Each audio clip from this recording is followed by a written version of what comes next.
یہ جو عشق ہے نا، یہ رائے گاہ سفر ہی ہوتا ہے، عشق میں وصال نہیں ہے، عشق میں آپ نے کچھ حاصل نہیں کرنا، جس کو آپ نے حاصل کر لیا وہ تو بےمانی ہو گیا۔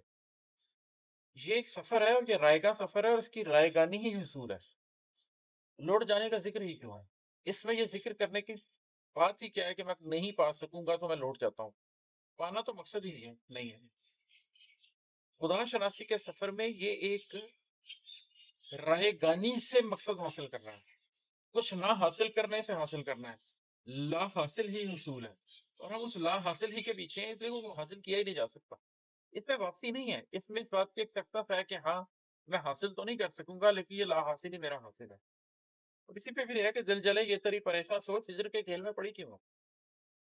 یہ جو آپ کا جو دل جلتا ہے تو اس کے پاس یہ جو پریشان سوچ ہے یہ ہجر کے کھیل میں کیوں پڑی ہے؟ اگر اس نے اس کھیل کو کھیلنے کی ہمت نہیں ہے، اگر آپ ہجر کو برداشت نہیں کر سکتے، اگر آپ ڈیٹیچمنٹ کے ساتھ زندگی نہیں گزار سکتے تو پھر اس رستے میں نہ چلیں۔ یہ رستہ ان لوگوں کے لیے نہیں ہے جن کے لیے حصول اہم ہے، یہ رستہ ہے ہی ان لوگوں کے لیے جن کے لیے پروسیس اہم ہے، جو اس پروسیس کو لے کر چلتے ہیں۔ حص ظاہر نصیب ہو جس کو، اس کے باطن میں بے حسی کیوں ہے؟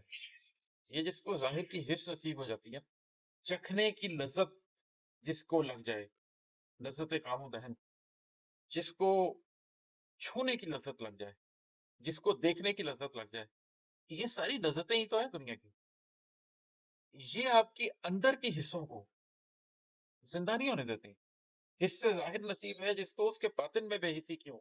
انسان میں دو طرح کی حصیں پائی جاتی ہیں، ایک حواس ظاہر ہے جو آپ جن کو حواس خمسہ بھی بولتے ہیں، دیکھنا سننا چکھنا، کچھ حواس باطنہ بھی ہیں، آپ جو چیزیں اپنے اندر محسوس کرتے ہیں اور آپ جن چیزوں کو اپنے اندر ریشنلائز بھی کرتے ہیں، آپ کیسے چیزوں کو ڈیڈیوس کرتے ہیں، فلسفی کی جو پوری ٹرمز ہیں وہ ہیں ہی حواس باطنہ کے حوالے سے، کہ آپ کیسے چیزوں کو اخذ کرتے ہیں، ایک معنی سے دوسرا معنی نکالتے کیسے ہیں۔ تو حصہ ظاہر پر ضرورت سے زیادہ زور لگانے سے آپ کی حصہ باطن مرتی ہے۔ ویسٹ کے ساتھ تو یہ ہوا ہے کہ انہوں نے امپیریکل ایویڈنس کو جب سائنس بنا لیا اور صرف حصہ ظاہر کے اوپر چیزوں کو کی معاشرے کی تشکیل کرنی شروع کی، تو حواس باطنہ کے حوالے سے وہ بہت کچھ کھو بیٹھے۔ ایک سائیکالوجی کو چھوڑ کر اس کے علاوہ جو کچھ بھی تھا وہ ان کے ہاتھ میں نہیں رہا۔